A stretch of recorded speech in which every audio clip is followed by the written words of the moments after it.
topics.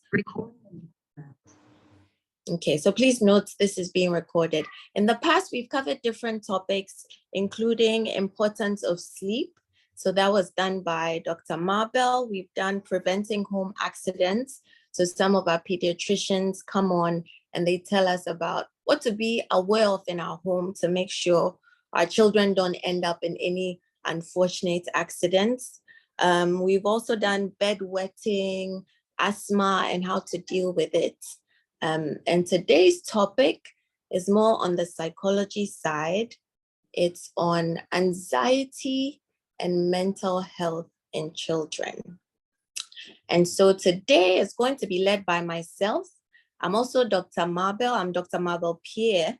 So Dr. Marbell Wilson is my older sister. None of us wanted to let go of our maiden names after we got married. And I'm a clinical psychologist. And the second resource person will be Mrs. Ethel Obeng-Treve. So I'll start by introducing both of us. I'll introduce her first, and then I'll introduce myself. But I wonder if she's online now. She's on now. She's on now. Oh, good.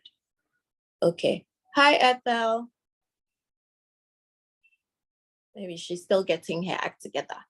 Okay, so I'll introduce her and then I'll introduce myself. And then I believe Ethel will be sharing the slides. And as we are talking, sometimes questions come as the presentation is going. So feel free to put it in the chat, but we'll wait till the very end of the presentation and we'll have time for discussion and we'll answer all your questions. So starting with Mrs. Ethel Obeng-Treve, my dear colleague. She's a registered clinical psychologist. She's a consultant with specialized training working with children and adolescents. She has a breadth of experience working extensively with adults, couples, and families from a multicultural setting. So Ethel is Ghana and UK trained. She's an expert in patient assessment, intervention, counseling, and behavior modification. She's passionate about the well-being of children and adolescents, closely working with the families and with the schools and the community to achieve success. As we know with children, you can't work with just the child. You have to involve their families, their teachers, the community. She helps clients gain the needed skills to improve the quality of their lives and relationships. Ethel works at Mission Pediatrics, which is based in Kokomemle, but there's also a Spintex branch, and she's there a lot of the time. She's also at the Landmark Healthcare Hospital as a consultant psychologist, and she also works as a counselor at Lancaster University. So as an employment assistant program service provider for some international organizations, she uses short-term interventions to support employee well-being.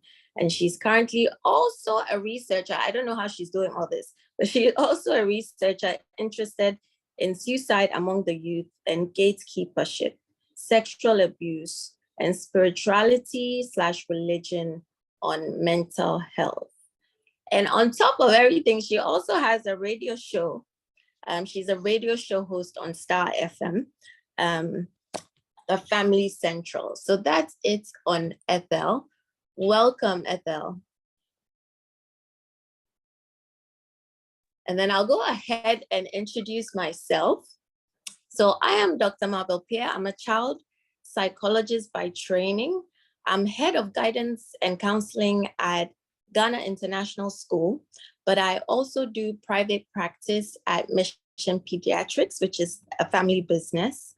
I was trained in the US. So I started out in Clark University. That's where I got my master's and my PhD. And then I did my pre-doctoral and postdoctoral training at the Harvard Medical School in Boston. So I was working at the Boston Children's Hospital. And I moved back to Ghana about 7 years ago now. And it has been a pleasure working with the families here. So that's me. So for today, we're going to talk about anxiety and mental health. We've divided it into two parts so that Ethel will start with the first part, talking about what really is anxiety, what are the symptoms, how do you know whether you really should be worried, or whether it's sort of the normative anxiety. And then I'll take the latter part and talk about, as parents, if we realize that our child is really very anxious and it's getting in the way, what exactly can we do to help them and to help ourselves? All right, so Ethel, are you ready to get started? Absolutely, if you could hear me. Awesome. Yes, Okay. loud and clear. Awesome. Okay. So let me just turn on the video briefly, and then at least you get to see my face. All right. So yeah. Okay, let me just do this. Right. So if you can all see the screen, I'd like this to be as interactive as much as possible. So this is Ethel. This is my face. Thank you so much for joining us. And I'm hoping that teachers and parents and other caregivers that are here for this presentation. So starting off, we're talking about anxiety and mental health in children. And just moving on to the first. So the outline, we're looking at introduction, anxiety disorders, the differences, because there are differences. And then we'll look at symptoms and causes and what parents and caregivers can actually do. Now, I think that sometimes we use, certain words loosely. And sometimes when we hear of certain words as well, we get really frightened. And I think one of the things I've observed has to do with disorder. The moment you hear that, like there's something wrong with my child, really, we're going to get to the nitty-gritty of what this is. Now, when we talk of anxiety, what is it? So I'm using the DSM definition, and basically it means excessive worry and apprehensive expectations occurring most days than not, and for at least 6 months over a number of events or activities. So it has to do with school, or probably work, generally with performance. Now, this must be associated with a number of symptoms. You're looking at 3 or more of 6 symptoms, and at least some presenting or being there for more days than not, at least for the past 6 months. So common symptoms would be restlessness or feeling keyed up on edge, easily tired or fatigued. There's some difficulty focusing or paying attention. Sometimes the mind goes blank. Then we also have irritability, muscle tension, and then there are some sleep disturbances such as difficulty falling asleep or staying asleep, or generally just being restless or some unsatisfying sleep. So basically that is what anxiety is, anxiety disorder is. Now, just adding on. So the question is, why this? Why have we been talking about this? And the answer is because mental health of your child is crucial for their total well-being. And that's because mental health, when we talk of mental health, we're looking at how the child thinks, how they feel, and then also how they behave. Additionally, and interestingly, it's one of the very common conditions in children.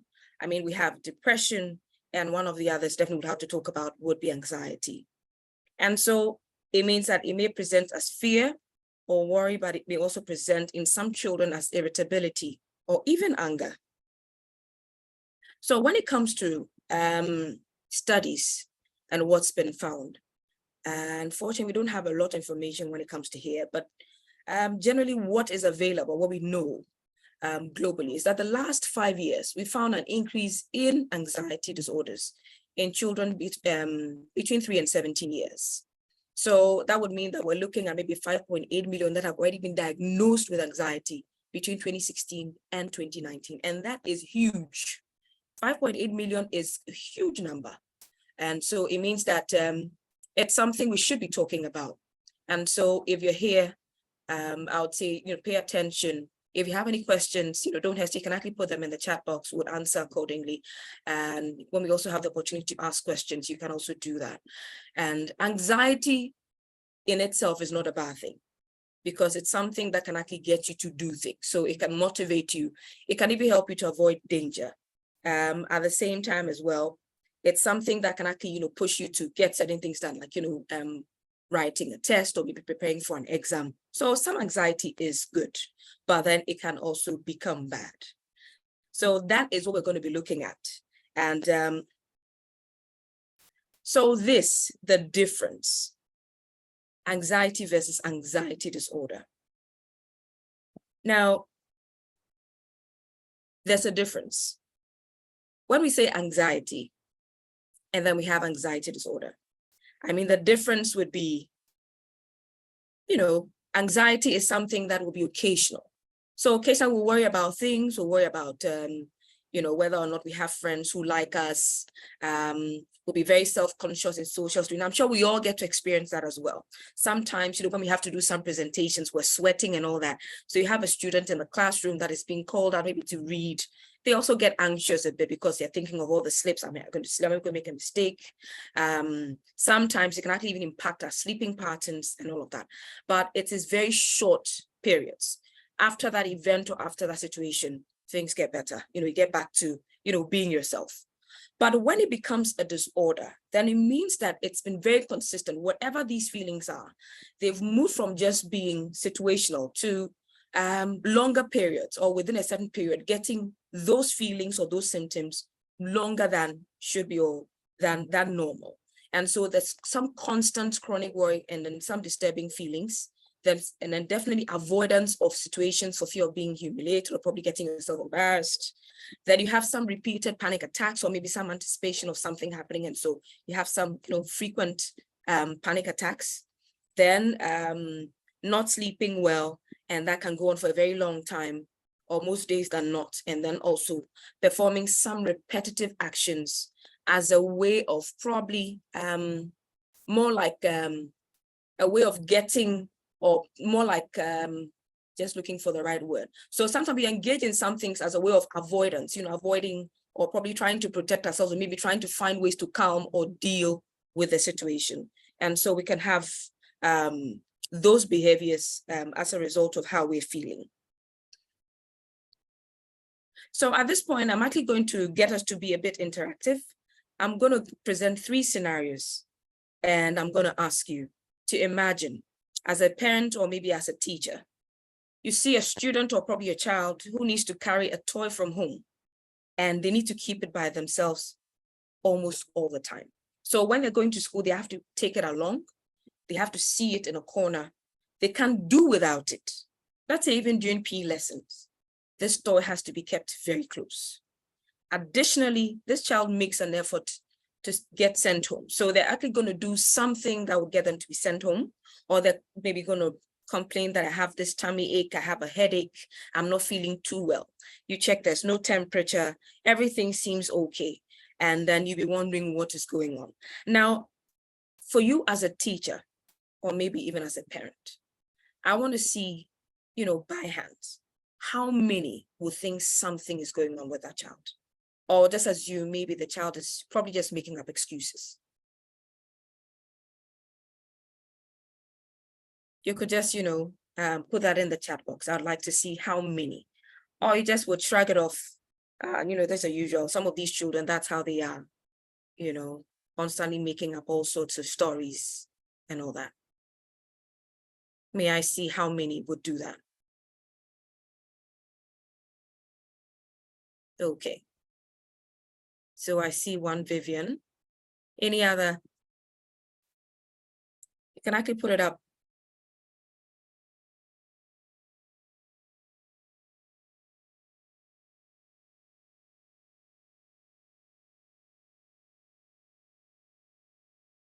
Dr. Kristine, do you see any other hands? I see a comment from Senna that says, I think something is a bit off. Oh, okay. All so right. It would be a red flag. Okay, right. Then we move on to the next one. And I'd like to picture that as well. So in this one, here the student is, so I brought in, more of students in the classroom because, our children spend a lot of time in school. But then again, I mean, some things are also there for parents as well. So in this second situation or scenario, all right, just, sliding this so I can see properly. Okay, so this is a second exercise. And just reading it out, I just want to move this from here so I can see better. Aha. So a child who finds very simple tasks, something you consider simple, like answering a question in class or eating with friends in the cafeteria, terrifying. Now, this child is concerned about doing something that would be embarrassing. And as a reason, or probably as a result of that, they're probably concerned about how others see them. Now, do you think that is a problem, something that we should actually pay attention to, or it's not something that really is a big deal?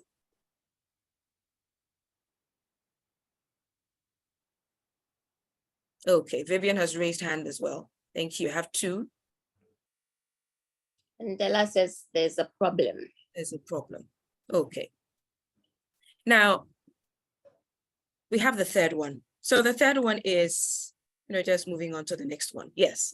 Now there's a third child who would talk happily or engage with her friends, but gets extremely uncomfortable in groups with unfamiliar peers and would freeze if asked a direct personal question by an adult or say the teacher. Let's say they're asked to even contribute in the classroom.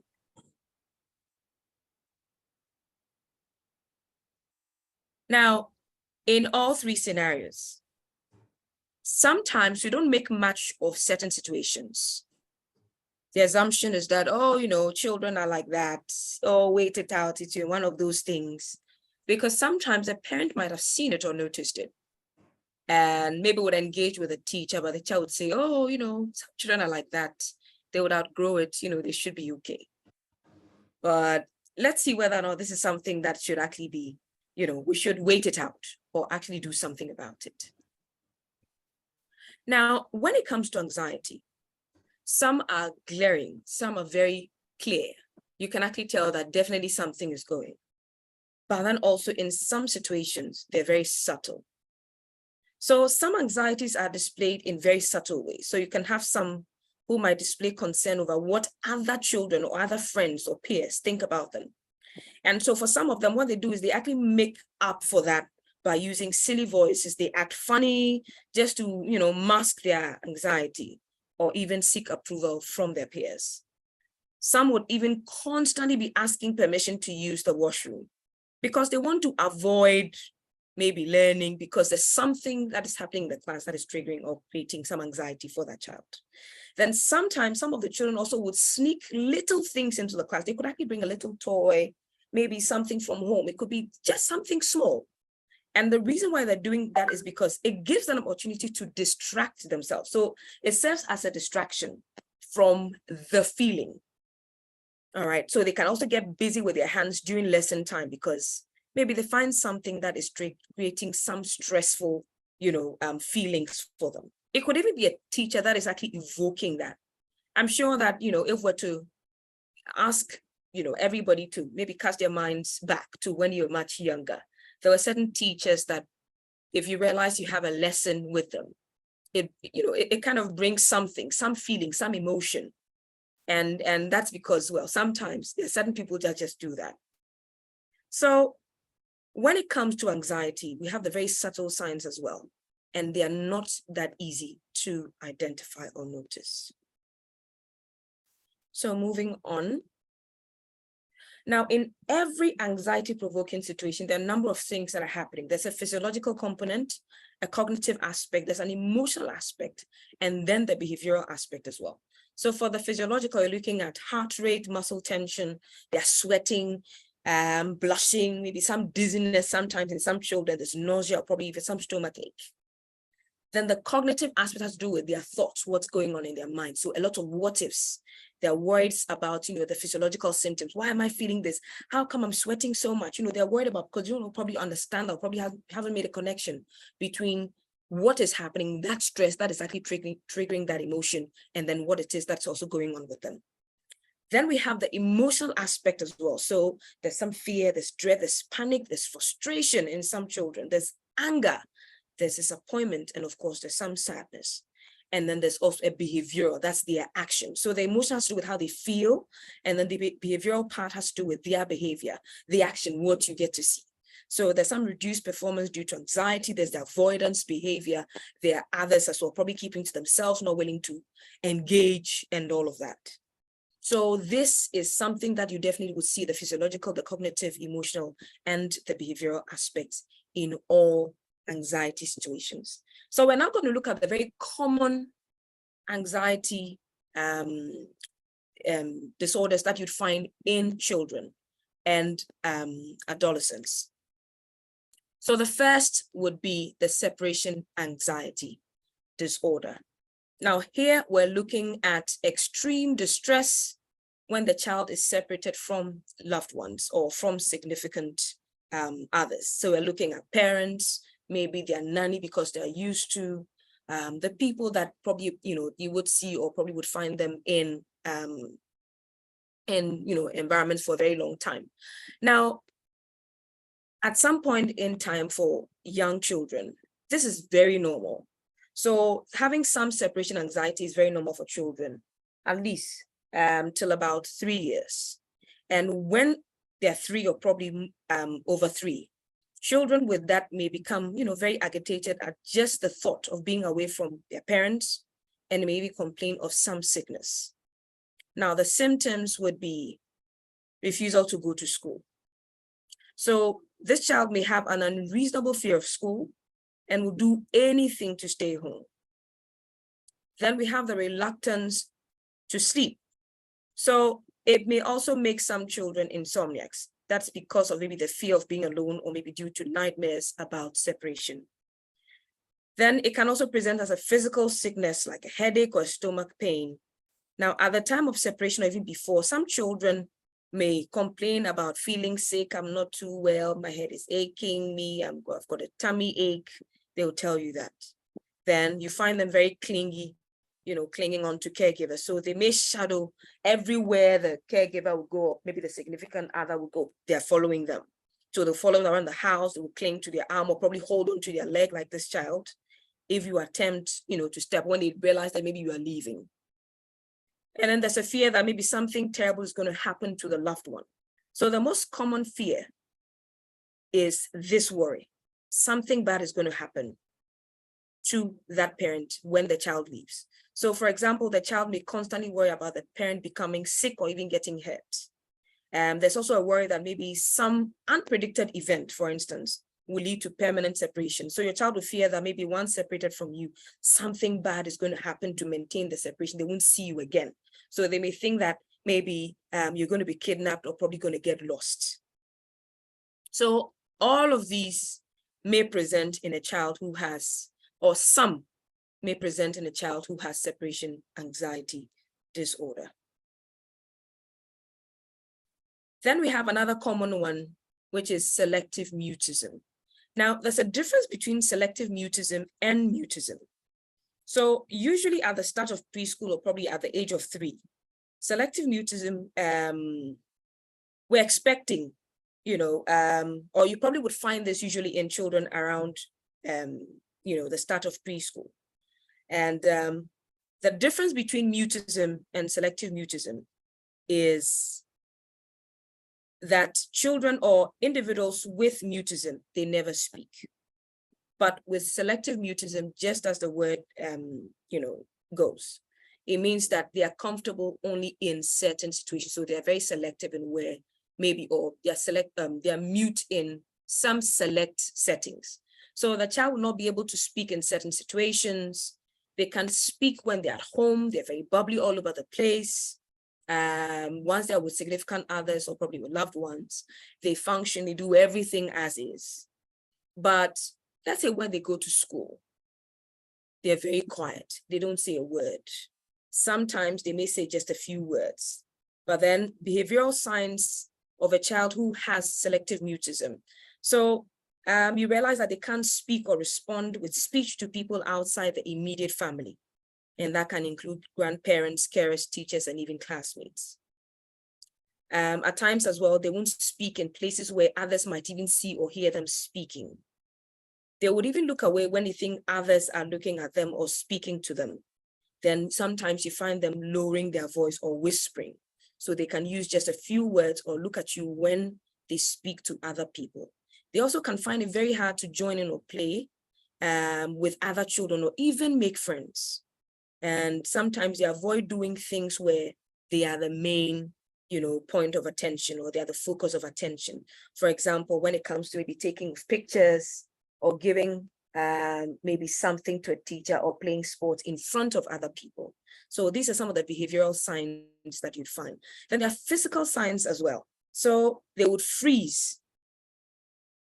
Sometimes they seem very restless. They look tense, feel terrible sometimes, or they tremble and then also blush.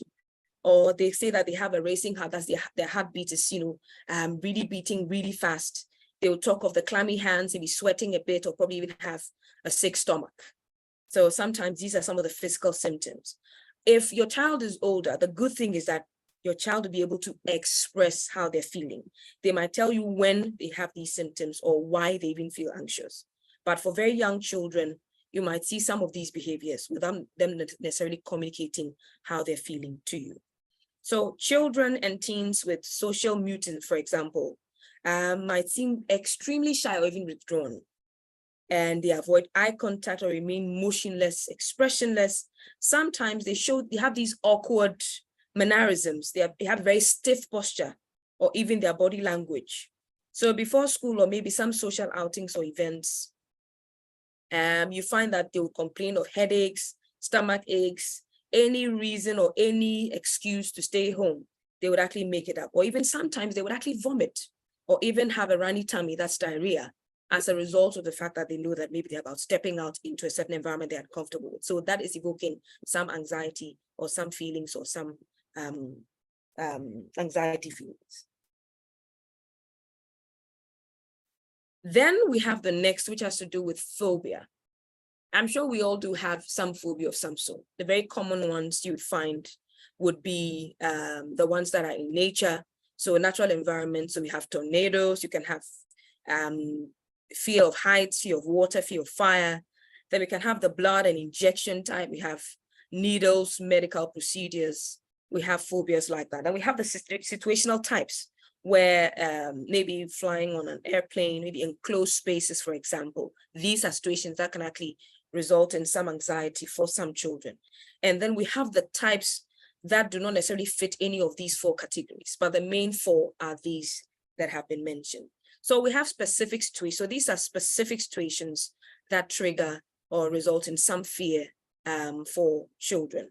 Now, children with these phobias will strive to avoid these situations that they're scared of. Now, if they're forced to go through it, it can really be very disturbing for that child. They can actually get traumatized as a result of that. And I'm sure that for some of us, growing up, our parents thought, oh, just, because the child is afraid of maybe the spider, you just force the child, when maybe there's a spider, or maybe get maybe a plastic one, and then have the child, in that environment. And sometimes you have situations where the child would actually faint because of that. Now, that is not the best way to go about it. So this is something that is also very important. And when you realize that your child has some phobia regarding any of these, you should seek some professional help. Then we have the next, which is another common one, that's social anxiety. Now, for this one, you'd find them in teens. Social anxiety situations often begins in adolescence. So although it may start during childhood, in social anxiety disorder, a child might want to even ask the teacher a question, but doesn't also want to because they're afraid that they might sound some way. They might embarrass themselves. They are too shy. Maybe the teacher should call them out to maybe read in front of the class. They might say something or probably embarrass themselves. Sometimes even when somebody is saying something, maybe whispering or even laughing, they think that maybe they are being laughed at. They are really the ones that maybe their friends are talking about or making fun of them. So children with anxiety, social anxiety disorder, sometimes believe that everybody can see what they are thinking, what their concerns are, which causes them to even worry more and feel ashamed. And when they are exceedingly nervous, they also try to hide how they actually feel. For some children, they would actually lash out. Sometimes they might get really furious or even aggressive or violent as a result of that.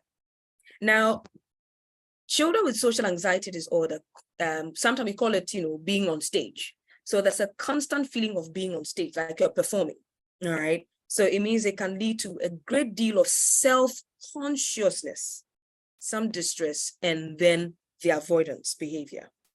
And although it begins in early adolescence, it can even start during the elementary years as well in children. So it can develop suddenly after a stressful or embarrassing situation. Let's say that you have a student who is extremely shy, and then one day you call the child or probably force the child to read in front of the class, and it did not go well. When that happens, the probability of that child ever trying to maybe raise their hand or even attempt to participate in social situations or even trying something like that ever in the future is very slim. That is because it did not go well.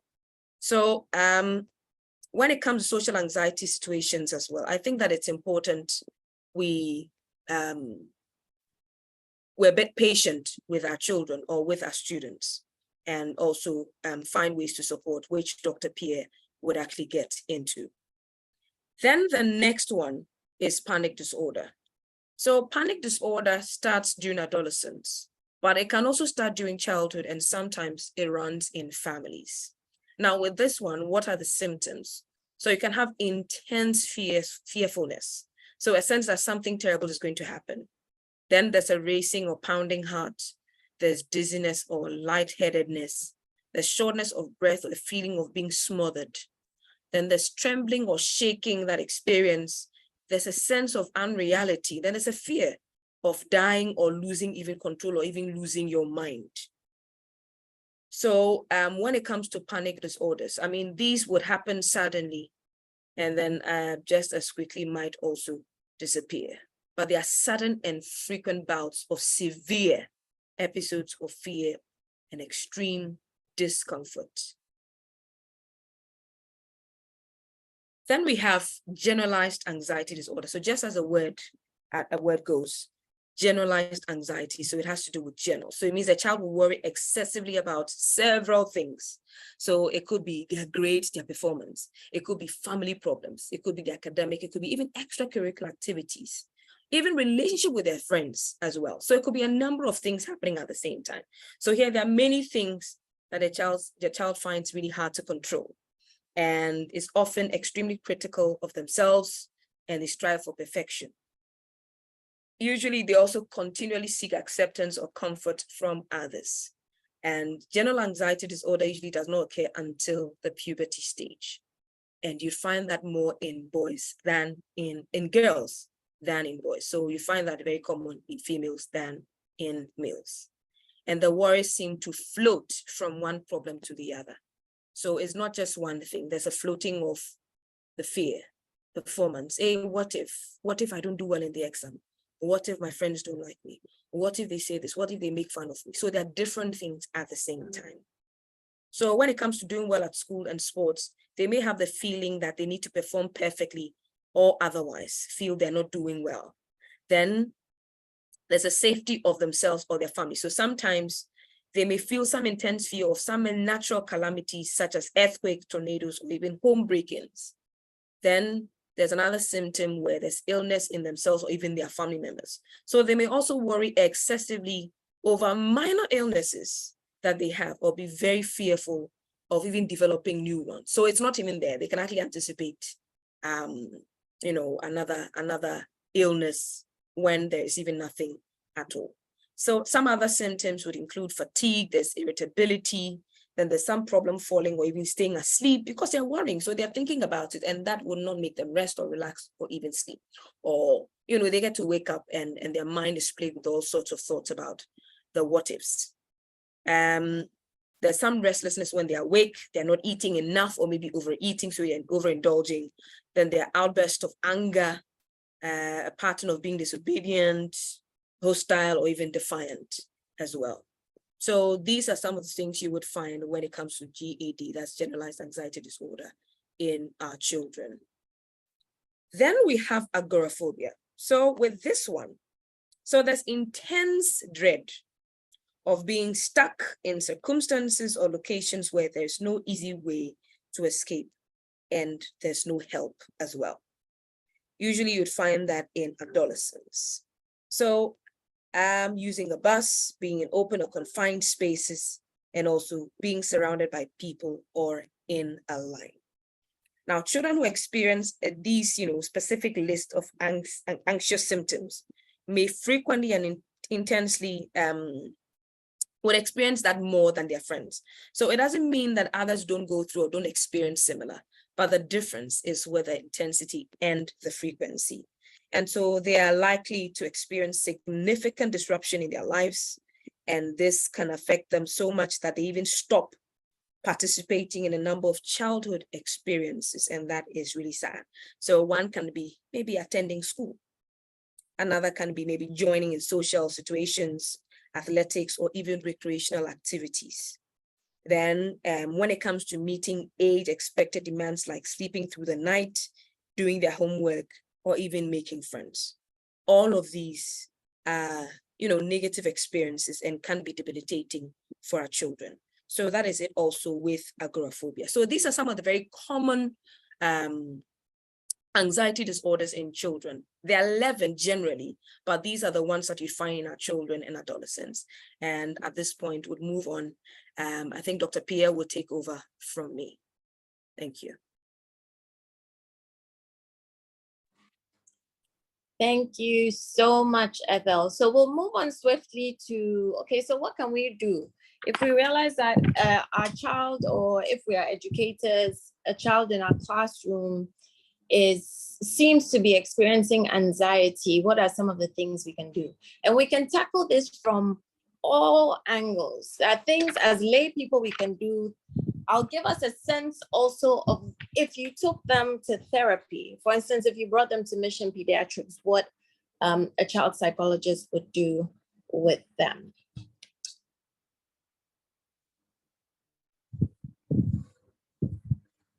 Okay, so starting with the home environment or the classroom environment, and we're gonna go from like an outside, the broad view of what you can do to specific things you can say and how you can interact with them. But taking control of your home environment is key. If you think about anxiety and a lot of the things that Mrs. Obeng-Travis said, it's very related to uncertainty. So think of yourself. Say, for instance, tomorrow or Monday, you had a new job and you were going to be starting in a new place, but you had no idea where it was going to be. They said somebody would come and pick you up. You didn't know who you were going to work with. You didn't even know what was expected of you, whether you had the skill set to do it or not. By all means, your anxiety would rise. So in the same way for children, if they don't have a sense of what is expected in the environment, they're more likely to feel anxious. And in the reverse, if they know, okay, these are the rules, this is what happens, and sometimes it changes, but this is expected, they're less likely to get anxious. And in fact, oftentimes, the anxiety is triggered because something unexpected happened in their life, right? So maybe there was a tragic occurrence, or maybe at school, one teacher was having a particularly bad day and got very verbally aggressive. So usually it's triggered by things like that. So take control of your home environment. How do you do that? You have a daily routine. I've been talking about routines a lot, having a schedule. So sometimes as grown-ups, we know it's in our head. We're like, okay, yes, we'll get up and everybody will get ready, we'll brush our teeth, we'll bath, we'll go to school, come back, do your homework. All of it is in your head. But for the child, sometimes they don't know. So what's really helpful is to have a visual chart displayed in the home where they're seeing it visually that, oh, we wake up at 6 or 5 a.m. every day. And then we always do the bathing first. so that it's not now I'm dilly-dallying. Mommy is shouting, what are you doing? Why are you just sitting on the bed? Don't you know? You know, but as a child, they may not realize it. And all of that adds to anxiety gradually. So have that visual chart, go over it with them so that they can start to realize what is expected. In addition, discuss the expectations at school and in the home. What's okay to do, what's not okay to do. You know, so at home, we use nice words. We don't hit our brother and sister, so that it's not now that they've hit or bitten and suddenly you're shouting and you haven't told them that, please, we don't hit or bite. You can't assume that they made the connection that this is not allowed. So go over your routine, go over your rules, whether it's at home or in the classroom. Bedtime routines, because one of the symptoms is insomnia, which is trouble sleeping.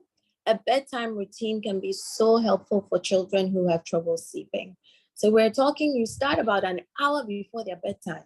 So if they're supposed to be in bed by 7:30, by 6:30, it's like, okay, all screens off, which is really important because screens make it a lot harder for children to sleep. Because screens they mimic daylight. And so that sleep hormone in our bodies, which is melatonin, is decreased when they're on the screen. So an hour before bedtime, all screens off, and you start the bedtime routine. For kids who are particularly anxious, you can dim the lights, you're playing music, you have a calming atmosphere, and then it's the same routine every night. Okay, we brush our teeth, we bath, we get into bed, we have the bedtime story, you pray if you're religious, and then you fall asleep. So make sure you have that bedtime routine and go over it with them. With all of this, communication is so important. Sometimes, and I know in our culture, sometimes we think, oh, we don't really talk to children. Please, the research is realizing that children need to know, communicate clear expectations and guidelines with them. Involve them in the process, allow flexibility, and when it's not working, problem solve together. So talk to them. We don't talk to our children enough.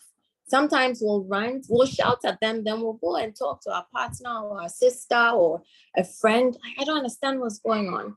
Sometimes in a very developmentally appropriate way, you can let them know that, you know, we've tried this and it's not working. What do you think would help?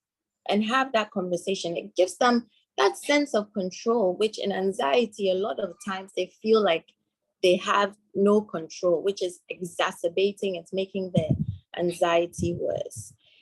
Prime them for change. So discuss upcoming changes. For a child, any small change can be very unnerving. So for instance, if there's a younger sibling on the way, mommy has a baby in her tummy, start priming them.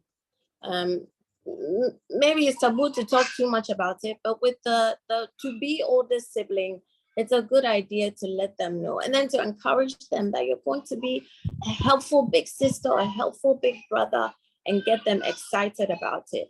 When we don't do that, a lot of times a new sibling comes along and then it's chaos in the house because, hey, somebody has taken center stage and they're not happy. But when you prime them about changes, whether you're moving or you're changing their school, or even you're changing church or your place of worship, or we're going somewhere to sleep over, prime them, let them know, and talk about what it will be like so that they know what to expect. All right, so now we are moving in a little bit more to how do we, in conversations, how do you respond if your child is feeling anxious and saying all the time, I'm scared, I don't know what to do. So number one, show empathy, but don't empower fear. And what that means is sometimes your child may be afraid of something and you yourself, you're also scared. Right? So it may be one of the serious ones, for instance, it may be a death, right? A lot of children struggle with the concept of death or even sickness. And you yourself, you're not sure how to deal with it. you can show empathy without letting them see like so much of the fear. I remember a conversation I had with my mom. I had a extreme fear of eternity. I grew up in a Christian home, and they were always talking about eternal life.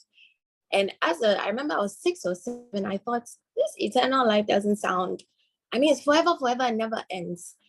And my mom was very empathetic, but she gave me this great explanation. She said, it's similar to when there's a baby in the womb and all they know is the darkness, and the amniotic fluid. And so they can't even fathom like blue sky or green grass. To them, it's just, and somebody tells them that 9 months is nothing compared to 80 years. They can't think of it. But then they get to the outside or the other side, and they really understand it, and it's so much more beautiful. And even as a 6-7-year-old, it helped so much. So again, that communication and talking and finding ways to give explanations that will come down to their level. So another way of don't empower fear. Say they are afraid that there's monsters under the bed, or they're afraid of the dark. Don't say, oh, don't worry, mommy will take care of it, daddy will take care of it, I'm here, I'll protect you. Help them to almost manage their own anxiety as well. So help them to use that critical thinking ability that children really do have to say, oh, are you really scared? Let me see, I can tell you're scared, or your heart is really beating fast. Okay, if you think there's one under the bed, then let's check under the bed together. Okay, and yesterday there wasn't one there, the day before there wasn't one there, so it's not likely there'll be one there, but let's check together. So in that way, you're helping them to manage their anxiety, to start to think. Because managing anxiety, a lot of it is mental. A lot of it is that thinking ability and the strength of mind. And so it's an important skill to help them to cultivate now so that they can do it on their own when they're older. Model calmness.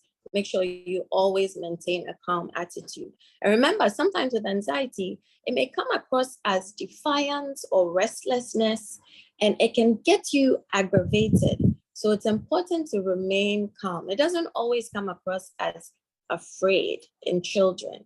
So no matter what, try and model calmness. Okay, next slide, please. Okay, so now let's narrow down to the communicating.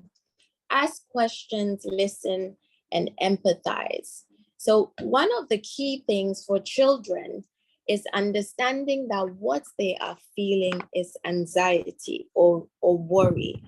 As adults, we may take it for granted, but for them, sometimes they don't even know that, I'm worried, or there's this thing called nervousness or anxiety, and that's why my stomach is doing goo and is going round, and that's why my heart is beating fast, and that's why my hands are shaking. For them, it's a very physical experience, and they may even think that they are sick. So ask questions, try to understand where the anxiety is coming from, what exactly they are feeling, explain it to them, and empathize with them.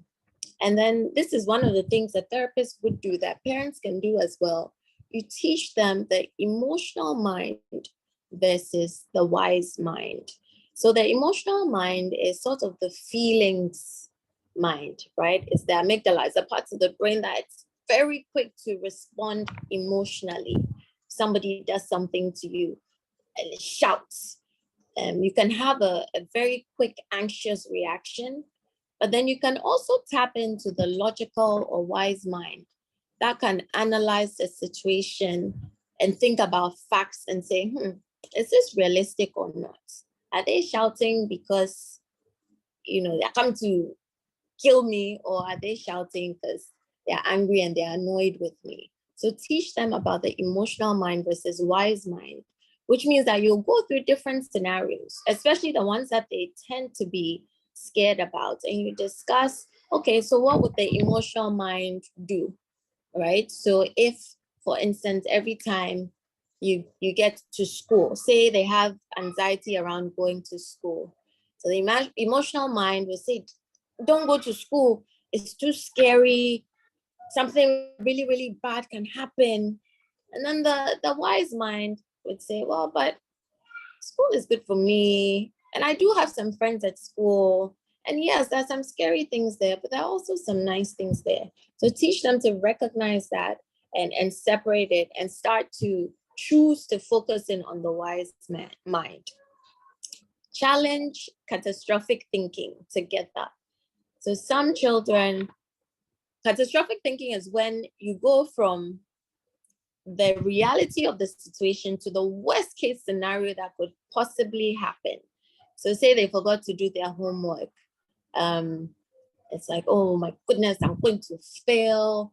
I'm never going to be able to have a job and I'll die of starvation. That's just an example. Where some children can go very quickly, very fast to devastative, catastrophic thinking. Challenge it. A lot of CBT, what they call cognitive behavior therapy, is challenging the thoughts. And by challenging, we mean you're looking for evidence. So if the child says, I'm never going to be able to do it, I'm not good at this, I'm not good enough, try and help them remember times when they did do something, when they did succeed and they did it well. If the child thinks, oh, the whole family is going to die, for instance, or some accident is going to happen and they're scared of it all the time, challenge that thinking. Okay, but we went out yesterday, we were fine. We've been here most days, everything is well. Sometimes we get sick, we take medicine, we get better. So actually face it. Don't avoid the conversations and challenge it. Encourage a growth mindset. We found that a lot of children, the anxiety is actually a fear of failure. It's a fear that they won't live up to either parents' expectations or they won't be as good as their sibling because maybe their sibling seems more confident or does things better.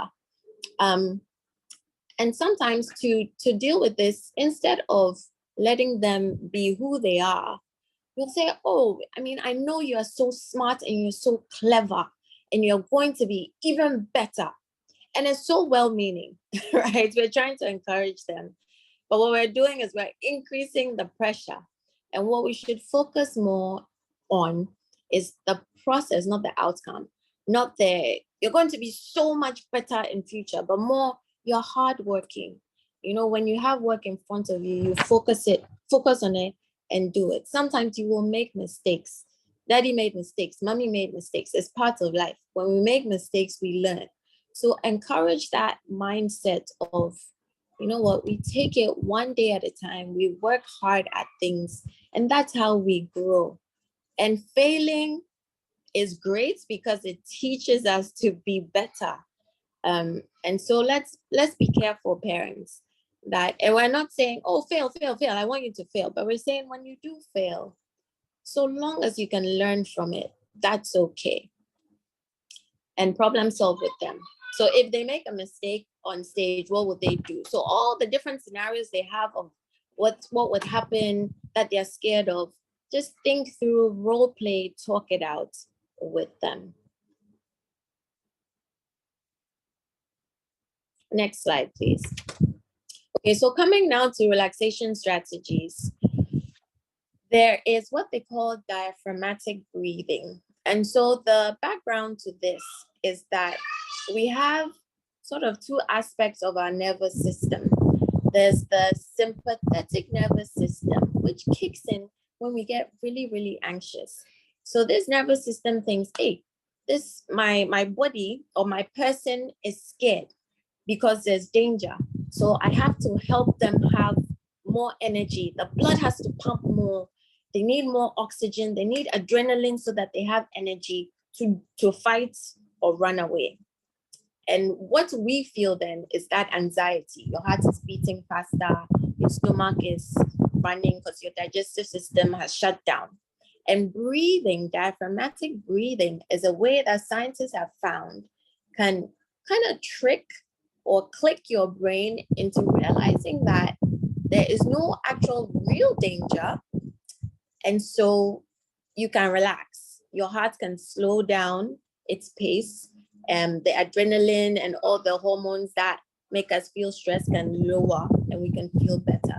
So diaphragmatic breathing for children, sometimes you say breathe in through your nose, into your belly, hold it and breathe out. Oftentimes what I'll do is I'll use analogies like smell the flowers and blow the bubbles. And if you're religious, you can also add sort of a meditation aspect to it, right? So breathing in peace, breathing in calmness, breathing in God, something that will help them to kind of merge it with the prayer. So that's the belly breathing.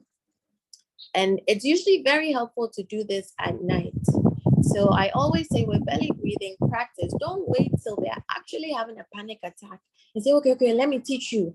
Smell the flowers, blow out the candles, or blow the bubbles. You teach them on a daily basis. In the evening, it's bedtime. Okay, let's lie down. One hand on your tummy, one hand on your chest. Okay, breathe in into your tummy, breathe out, so that they're practicing it. They're noticing that this is how I calm down. Then when the panic sets in or when they're anxious, all you have to say is breathe in, and they know what to do. Progressive muscle relaxation is another method of getting your muscles to calm down, because a lot of times when they are tense, and even for us grown-ups, our muscles, when they are anxious, our muscles tense up without us realizing. And if we can address it in a backwards way, so if we can get our muscles to relax, then again, our mind says, I think I can handle this, because the body is feeling more relaxed. So for children, you'll start with different muscle groups where you say, okay, let's start with your feet. So I want you to raise your toes up to your knees. And what that does, it tenses your leg and calf muscles. So they tense it 5 seconds and then they release it. And then you say, feel your muscles relaxing. Then you do the next muscle group. Okay, I want you to tense your thigh muscle. 5 seconds, relax it. So they do all these muscle groups. I want you to clench your fist really hard, tight, 5 seconds, and release it and feel your arms relaxing. So you do it with the whole body, and by the end of it, see, wow, look how your legs are relaxed and your arms are relaxed and your whole body is relaxed.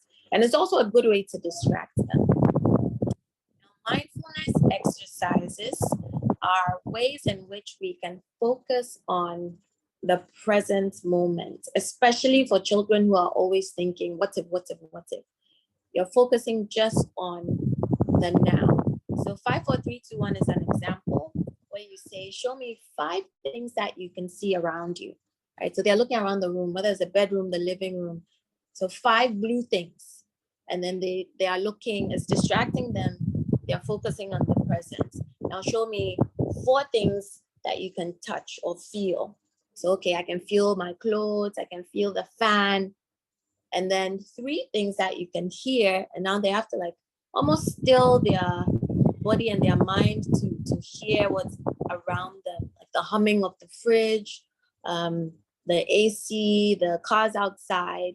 Then 2 things you can smell and 1 thing that you can taste. So this is one example of a mindfulness exercise that helps them to slowly calm down. And the last example I'll give is a visualization, where kids have an active imagination. And so they, sometimes more so than adults, they can close their eyes and ask them to remember a favorite memory. Maybe the family went to the beach, you went on vacation somewhere, you went to visit grandma, and they picture all the 5 senses. So do you remember what it was like? Do you remember what you were smelling? Oh, do you remember the kelewele was frying? It smelled so good. And what did it feel? Was it cold or was it hot? Were you sweating? What could you hear? Oh, the aunties were laughing. So you're getting them to just sort of close their eyes and visualize the details of a happy memory or a happy place. And sometimes in extreme anxiety, that can sort of pull them away and get them to calm down. And then with coping strategies, there is no limit. There are so many different things, especially when you think about it as distracting your mind from the anxiety or from the thing that's making you sad, whatever the mental health thing is. So exercise actually scientifically, and especially for teenagers that I've worked with, it's come up a lot.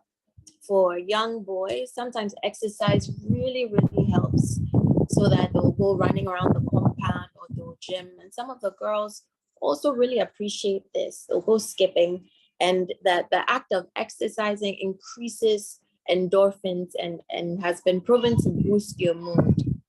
Art, so drawing something, sometimes you're not even drawing a specific thing, you're just taking color pencils, you do that sort of scribble, and then you color in each space a different color. It's a nice distracting activity. It's calming. You can do it no matter where you are, whether you're in boarding school or at home. Talking is very helpful, but sometimes you have to help them to identify who they will go to talk to. And sometimes it's not going to be you. Don't take it personally. You may be the most worried about them, but they don't want to talk to you. And some of them have told me that they won't talk to their parent almost because they're so close to their parent and they care so much. They don't want to worry their parents. So don't take it personally. There may be an uncle or auntie or cousin that you trust that they can talk to, or a really good friend.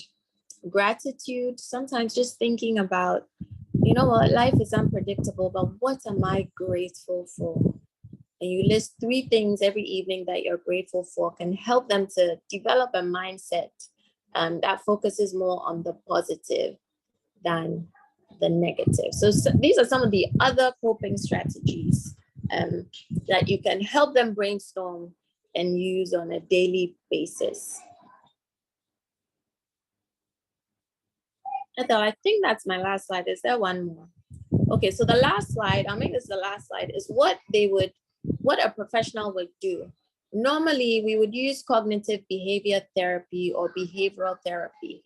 With anxiety, especially with the phobias, the cure, it's not fun, but it's gradual exposure to the thing that is triggering the anxiety. So for instance, if it's school and they're very anxious about school, we don't avoid school because that will reinforce that, oh, I feel so much better when I don't go to school, so now I'll go. And as a parent, you'll have a harder time. So gradually, okay, we'll try and get her or him to go to school, let's say half day. They'll take their safety thing. Maybe it's just a face cloth or some soft thing that they like to rub in their hands to calm them down. And when they go, they'll sit with their favorite teacher, or they'll sit in the counselor's office, or they'll sit somewhere where it's not too crowded. And we'll do it. So you gradually expose them.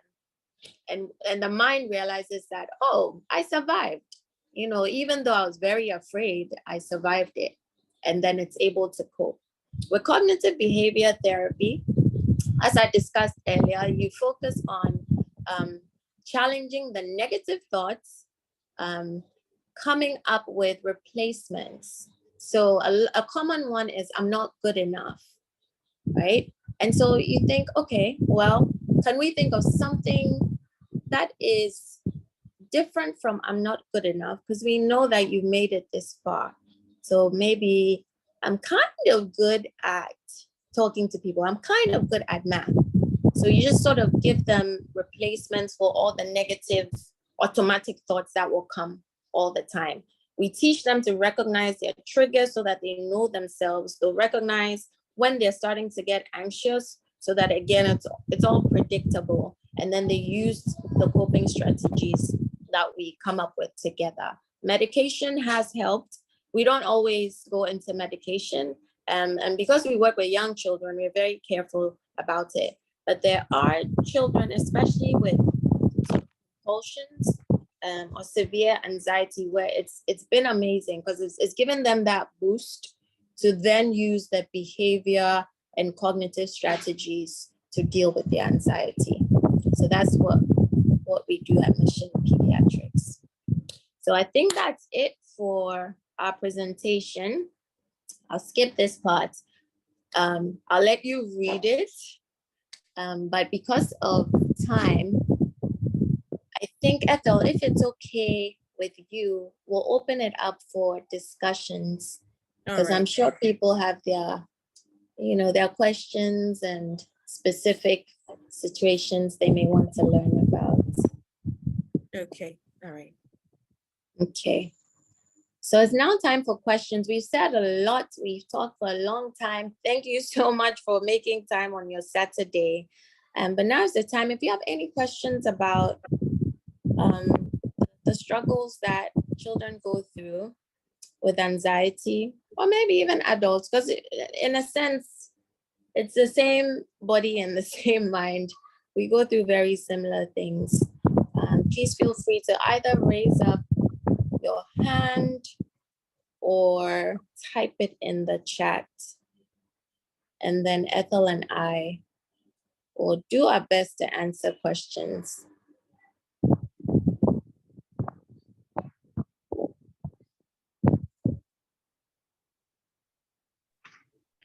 Okay, so while we're waiting for questions,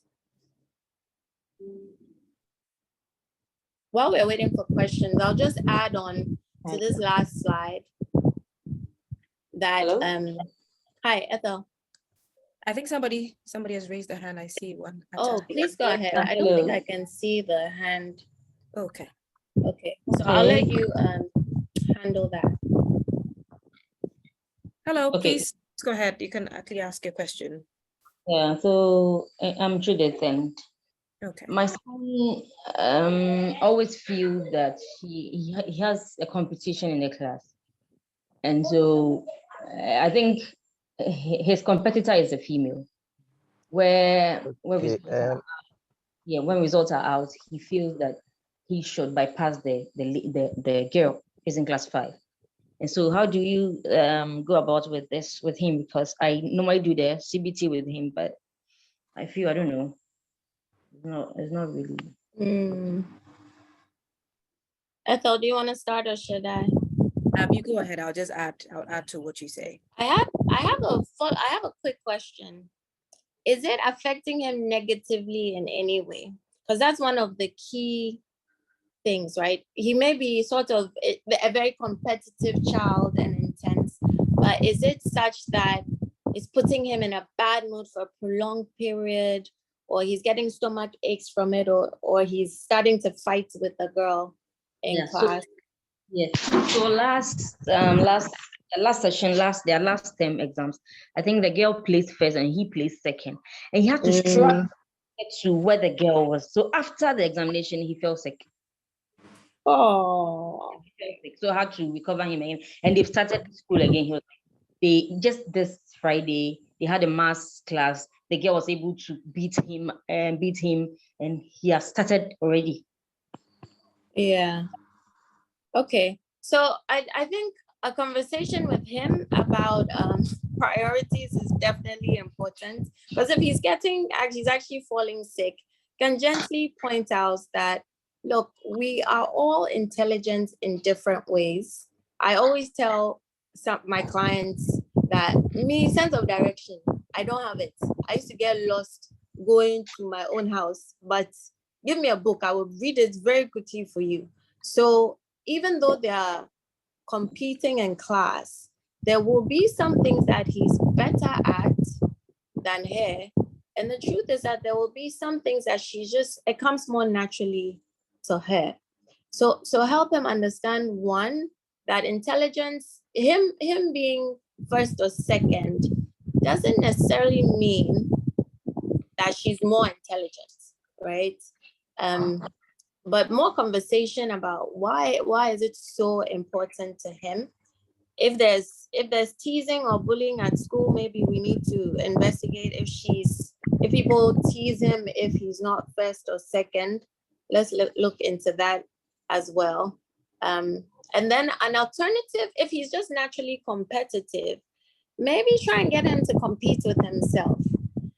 So almost to like break his own record, instead of competing with the girl, so that you got 98. Let's try and maintain it or get even higher. Because eventually you go to different classes and this girl she won't always be there. It's more about him and where he's going in life than whether he's doing better than other people. Right. Can I add on to that?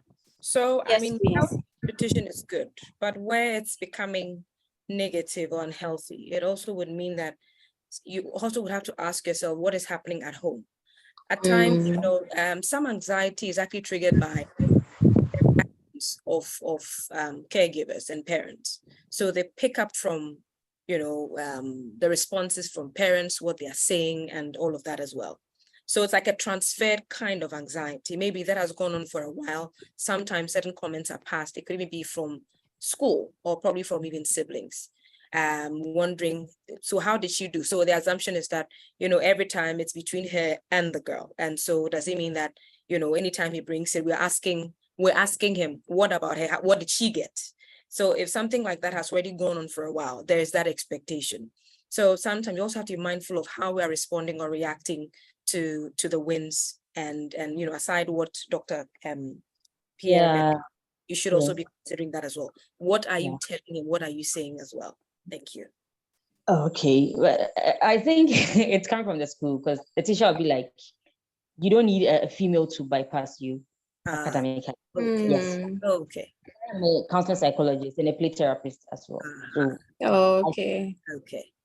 So if we could probably point that out to teacher.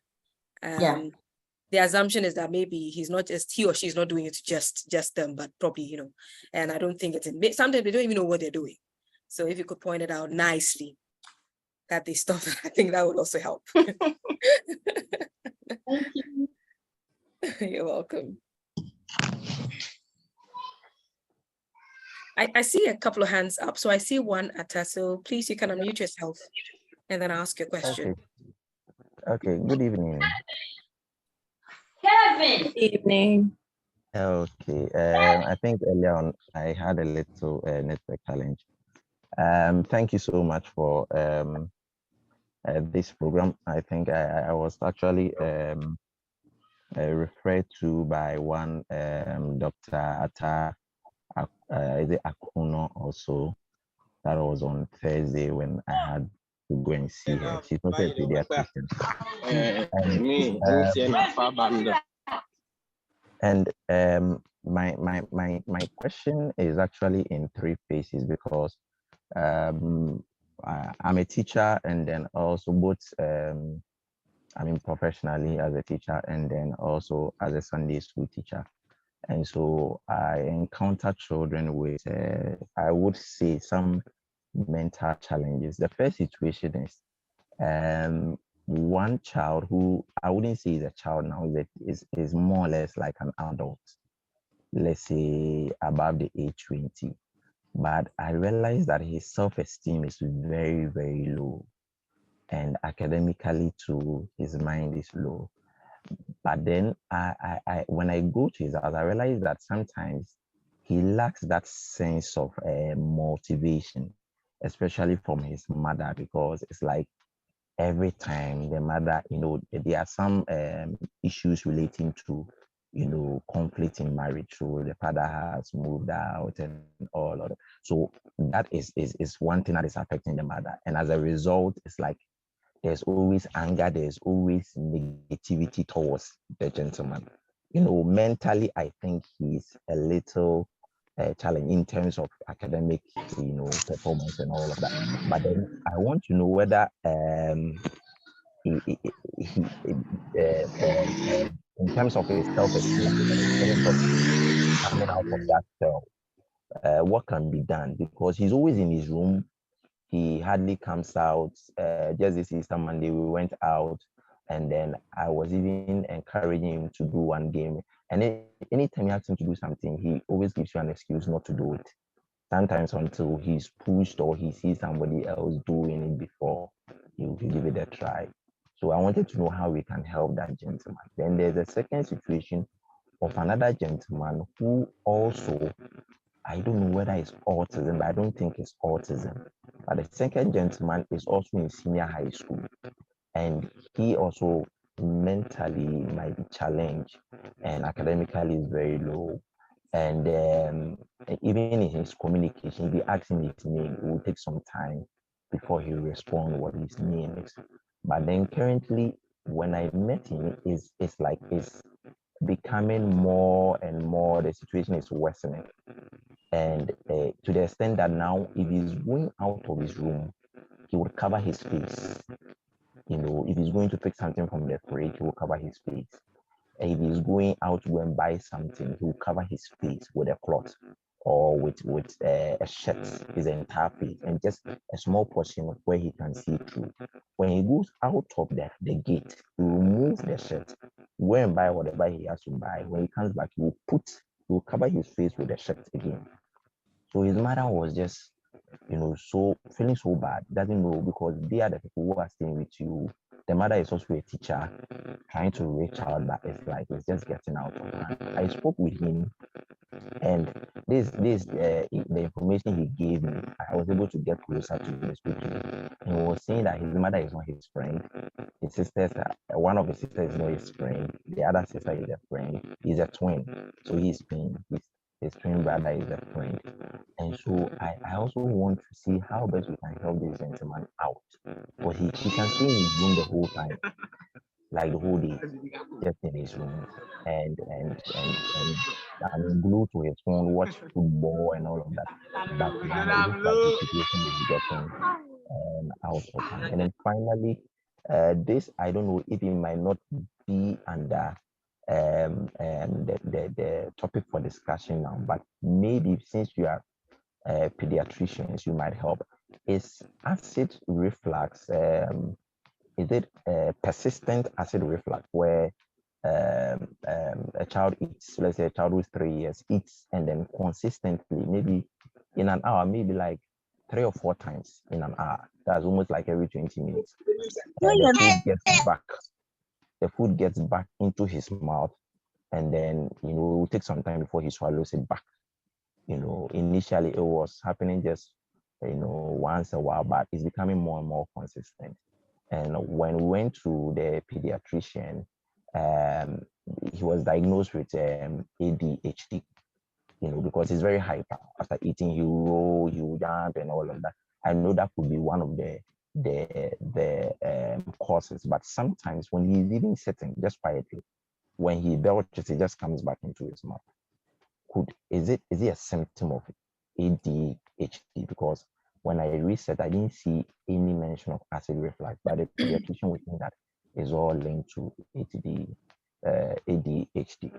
So these are my 3 situations that I have. Thank you so much. Okay, so that's a very packed number of questions, and we'll try to do justice with all 3. So for the first 2, I think there's more going on than anxiety. I mean, a lot of underlying challenges, family issues, and all that. And so if you're asking what the best thing you can do, I think the best at this point will actually be to get professional help. So if you can advise or probably mention to parents to get that help, I think that would be great to start off with. The reason is that you mentioned you've been supporting or providing some kind of support, but things haven't necessarily changed. And that is because there are some underlying currents. We need to deal with those issues. All right. Self-confidence, marital issues. The second one, for instance, you're talking of some condition. I'm not sure whether or not it's been diagnosed. So that as well would have to be diagnosed, or to be sure what exactly is going on before we can help in terms of specific things that can be done. But the other things, or what you can do at this time would still be very positive, as in whenever you're around the children, a lot of engagement, interactions, asking them questions, earning their trust so they can open up to somebody, because they still want somebody. They need somebody. One of them we talked about said the mom is not their friend because of maybe how she also, she's got her own problems and she's transferred that frustration onto her children. And we have some parents who actually do that.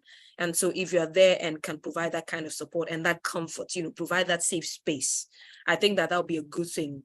Knowing that at least you are there and that it can actually depend on.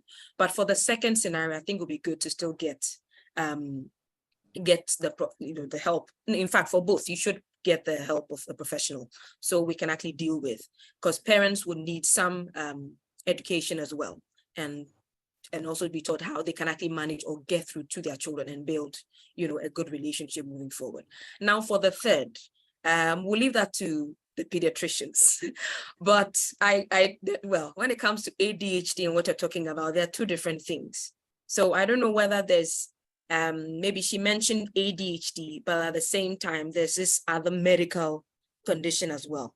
But if you're asking if acid reflux is, what did you even say? That acid reflux is a symptom of ADHD? I would Yes. say no.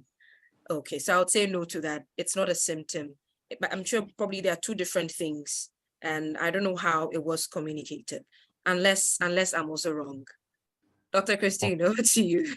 Yes, I'll add a little bit onto that. First of all, well done. It sounds like you're helping quite a few people, and you've got a compassionate heart. So thank you, thank you for that.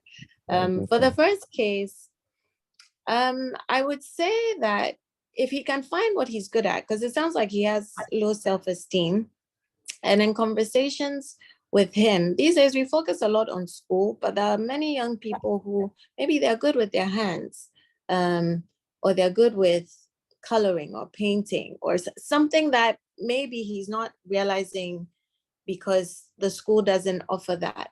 So as he's sort of just living his life, encourage him to be reflective and think through and see if there's anything he's good at. I remember talking to someone and their son was just good at putting bicycles together because they were so good with their hands. And once they realized that, it helped boost their self-esteem, because they realized it's not just about academics.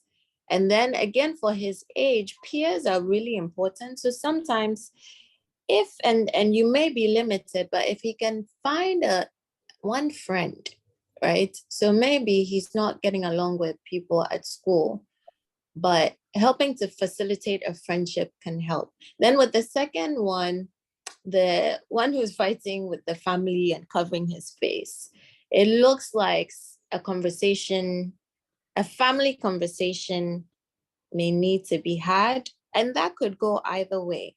Sometimes I'll tell families these days we don't do any family time, right? We don't just sit down and play or worry or play Ludo together. And if mom is worried, then she can try and think about ways in which the whole family can come together to interact, but it's not necessarily a conversation, it's just a game, so that he can start to know them outside of criticisms. And then the last one, I'll leave that to the pediatricians. I know acid reflux is not a symptom of ADHD. Are there any pediatricians on here? Yeah, so I'm passing this message on to everyone. So this is from Dr. Marbell. She's a neuropediatrician. And Okay. she also mentions that it is not a symptom, but she is suspecting, I mean, there are two different conditions or two separate conditions that are being talked about. And so for the acid reflux, it can be treated. And so should ask the parents to see a pediatric gastroenterologist. So I think that would be the answer too. So once they get to see a gastroenterologist, they should, be good to go in terms of treating the acid reflux.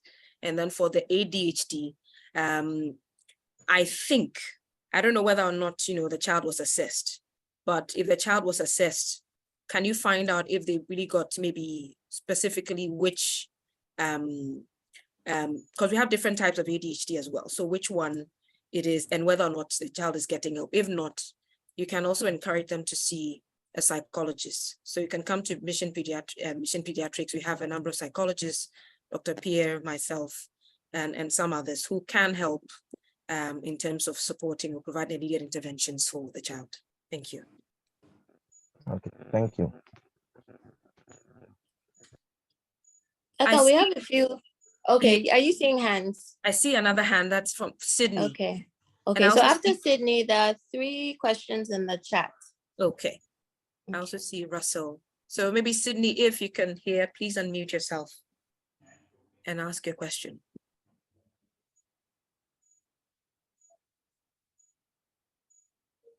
Okay, if not, Russell, please, you can. Okay, Sydney has unmuted. Hello. Yeah, okay.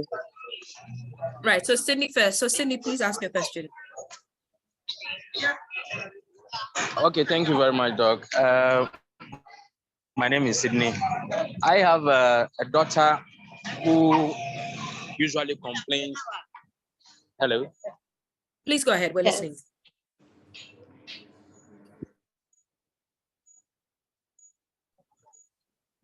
Can you hear? Hello. Please go ahead. We can hear you.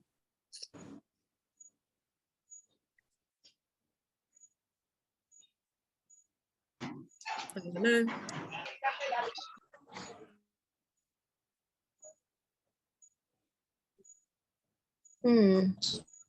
Maybe okay. So maybe Russell could go.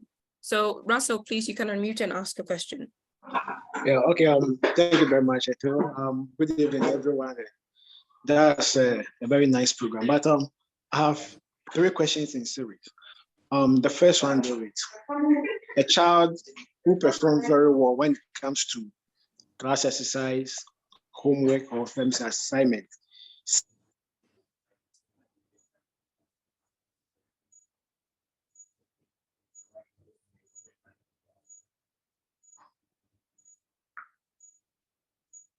End of term or midterm exams. What could be then the second one this week? Another child, whenever he sees a question, for the first 30 minutes, he becomes nervousness. He becomes so nervous. He will sit at the back of the paper for 30 good minutes without writing anything. Now, 10 minutes to stop work, then you will see that he's rushing to write something. Whatever he writes or whatever he writes, it doesn't make any sense. But when it comes to verbal, he's very good. Responses are very positive. But when it is time for him to transfer what is in the mind through the hand to write, you could see the response are not accurate. I want to know what could be the factor and the best way to solve that. Then the third one deals with, this child is very intelligent, very, very, very intelligent. He reads ahead.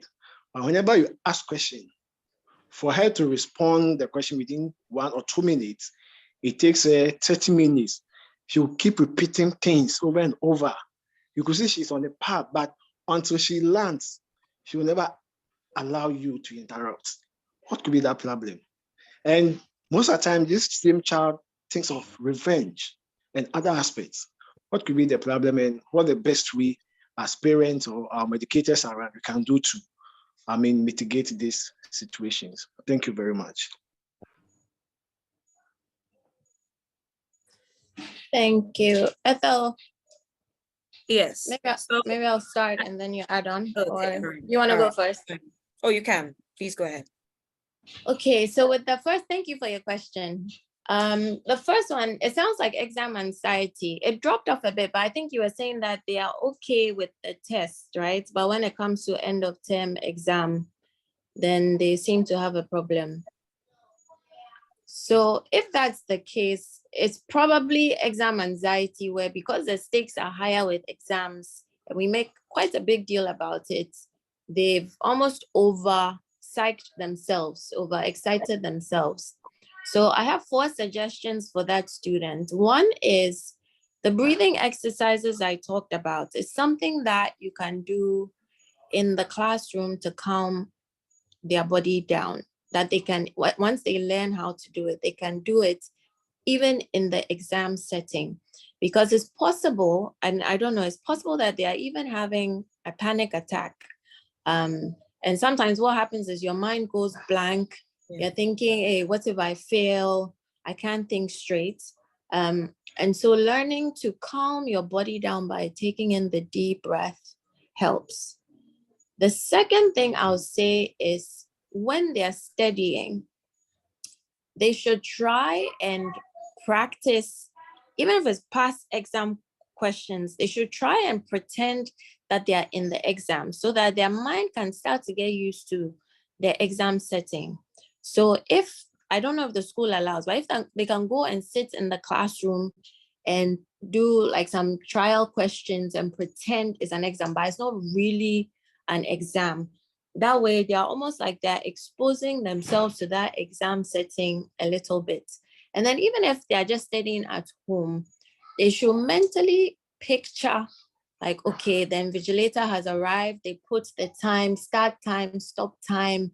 the whole class is quiet. They should picture it, because even just picturing it, they'll start to get nervous, and then they try and calm themselves down, either with breathing or praying or whatever it is.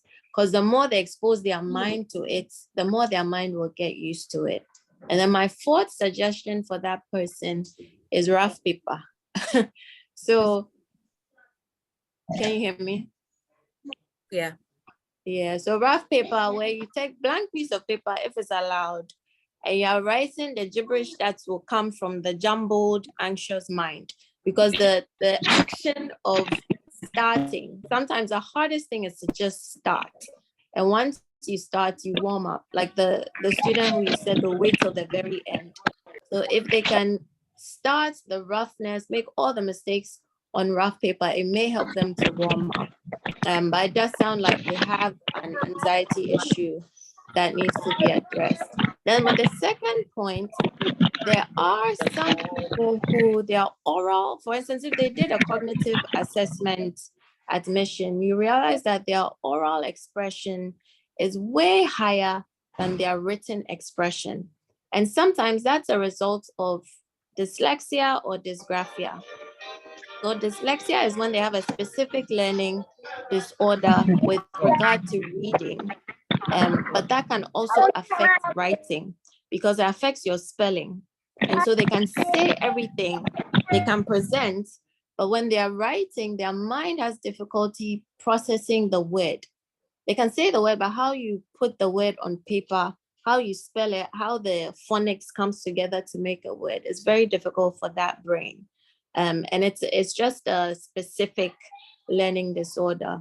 I would advise that they get a cognitive assessment to see if that's the issue. Dysgraphia is where the impairment is with the writing.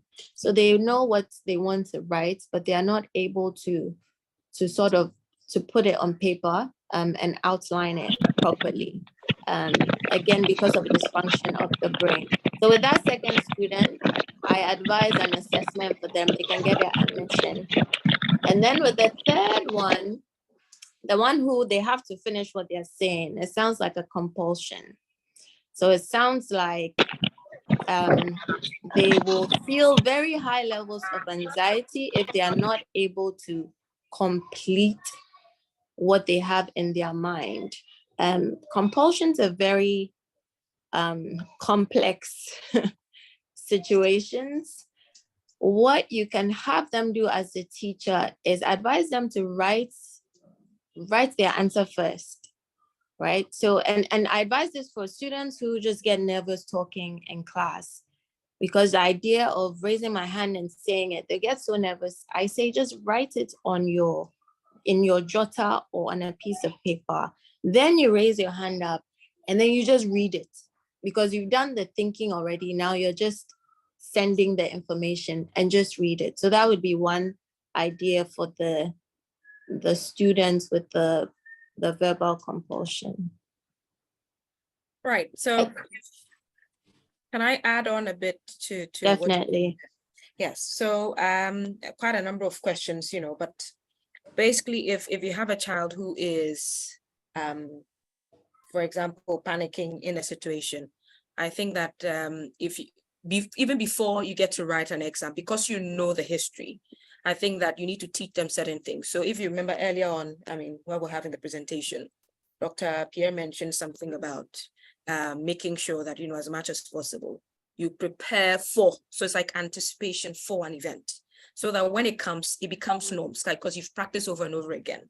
So as much as possible, let's make sure that we're teaching some calming techniques, even before it happens. And then the other practice would also be that, you get to play or, just have an experience where we're imagining we're actually taking the real thing or the real tests and how they're going to act. Let's say that they are, going through the experience, what they are feeling and all of that.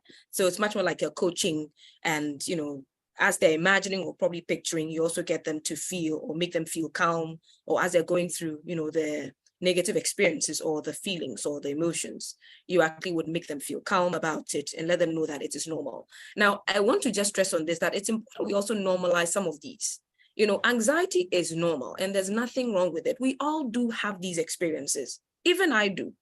So it's not all bad, but when it becomes really, you know, when it starts impacting or probably interfering with life situations, that is when it becomes a cause of concern. So let them know that it is okay. The feelings you're having, the butterflies in your tummy, feet sweating and all of that, it's all part of it, but it will pass and it's normal. And so when you teach them this, they're able to anticipate before the event itself. The other bit is practice, practice, practice. That's you know what I can say. And the other part would also be to encourage that you also get to seek the help of a professional. So you do what you need to do, but at the same time, let them also get the help that they need. Thank you. All right, so I see some questions here. I'm going to read all of them together, and then we'll get to answer them. So one is coming from George, who says, can prolonged school time trigger mental health challenges? Then we have another saying, can some of these anxieties persist through to adulthood? Then the third has to do with, that's from Isaac Ashun, says, my question is, if a child is panicking when answering questions, what should I do to help overcome it? Then the other is, please, where can I get a cognitive assessment for my girl? So maybe starting from the bottom. So we can have it assessed at Mission Pediatrics. I'm sure before we leave, probably would mention the contact number as well, so you can actually get in touch.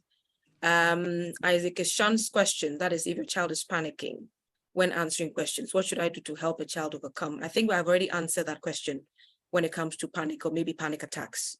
That even before we you know, the child gets to that phase, we need to prep them mentally for, and then show them or use some of these techniques which we mentioned before, the relaxation techniques, and then also questioning, and then maybe rationalizing some of the fears that they might have. You can actually, you know, ask them certain questions and rationalize so they see, so they get to think with the, you know, the logical aspect, the logic brain, rather than using their emotions.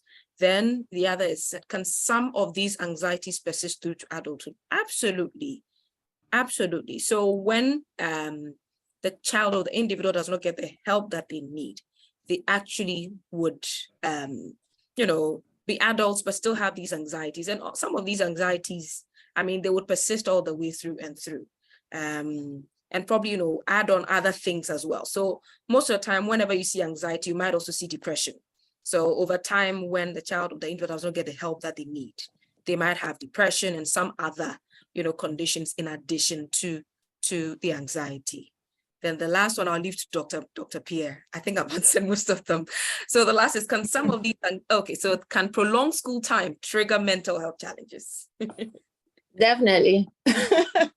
I mean, just think, do you remember COVID when a lot of our kids were online? Yeah. I think our mental health just dipped, just went down. So definitely, especially if the child is experiencing a lot of stress at school, then it will affect their mental health. So the question is not just the time by itself, but it's really more what's happening during that time.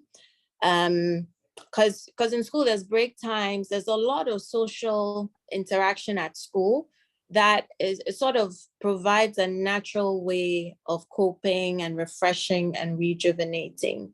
And so, but if the child is struggling academically or struggling socially with making friends, then you're more likely to notice that the longer they are in school, the more it's affecting their health. So the solution then would be to first figure out what is stressing them out in the school environment or in the school time. And then we address that specifically. So if it's a social thing, we try and find them a buddy, we talk to the teacher. If it's an academic thing, then they may need extra support. But the short answer is yes, definitely. Right, so I see some other questions here. So one is from Esther. Please, there's a boy in my class who nods unusually, most especially when feeling sleepy. What can I do to help? And thanks for your efforts to help us support these young ones. So that's from Esther. And then there's Alberta. Thank you for this informative session. Please, how do you manage selective mutism in a teenage young man who's refusing to share his challenge? Right. So with an unusual nodding, especially when feelings. Maybe he's pretending he's not sleeping. You see. So I mean, I have a lot of questions regarding this. Is it for certain classes? In my class, is it for certain subjects, or it's all of the time? And what times is the child even doing that? But if it's unusual or not necessarily common, maybe you need to probably speak with, let speak with the parents and see whether they can actually get some, maybe some medical attention for. I don't know what exactly is going on. And I also don't understand what you meant, unusual nodding. I'm just wondering, because usually when you're sleeping, do you have so much control? I'm not sure. Isn't it? I'm not sure. Or Dr. KK, what do you think? Who asked it? Is she able to, Oh. Esther? Yes. If you don't mind, if you can explain a little bit more. Otherwise, I think we'll just assume that he's trying to keep his head upright. And it's not a motor tic. So sometimes children have a motor tic, but it doesn't come up only when you're sleeping. Yeah. So if you are very, very concerned, and it seems to be almost like a safety issue, then refer him to see a professional. Yeah, that's all I have on that one. Yeah. And the second, yeah. sorry. Then the second one, manage selective mutism. We have helped people with selective mutism. I think the best course of treatments for that is a combination of medication and therapy. Yeah. It's usually a very long therapeutic process where you're getting them, first you're understanding which setting they find anxiety provoking, for instance, if it's school, and then trying to expose them. So for instance, I'll suggest maybe the child have a play date. So they have a friend from school come to the house. So we are trying to merge the two environments. They're using other forms of communication to start to kind of get familiar with interacting. So they may start by writing notes. So they're not talking, but they're writing notes, or they're whispering, or they're humming to themselves in the classroom. So it's all a very gradual process to get them to a place where at least they're talking quietly in the setting. Okay, and I think I see another question. So how do I handle an adolescent boy who cannot handle teasing from friends? Oh, and I think so Esther added a few things. He's in preschool, he nods even during instructions. So maybe it's a motor issue. Yeah. Would need to see a professional. So I think that please, if you could speak with the parents, encourage them to refer the child to see a professional. I think that will be helpful. Now, the part about teasing, I also have a question. That's Tilly's the one asking, how do I handle an adolescent boy who cannot handle teasing from friends? Sometimes when we say teasing, what do we mean by teasing? Sometimes I think there's a thin line between that and, sometimes, bullying. Bullying, because we make light of certain situations, and we need to be sensitive. We need to teach other children to be sensitive to other children as well. And we're all different. And so in this situation, it's not just about handling the individual who can't handle it, but also to let the others who are actually making fun of him, to also be a bit more sensitive. Because what is the teasing really about? Is it about his grades, for example? If it is, I mean, that's a no-go area. I mean, is it about how he talks? Is it about what he wears? I mean, there are quite a number of things. And I think that generally we need to teach our children to be very sensitive, and empathetic as well when it comes to other children.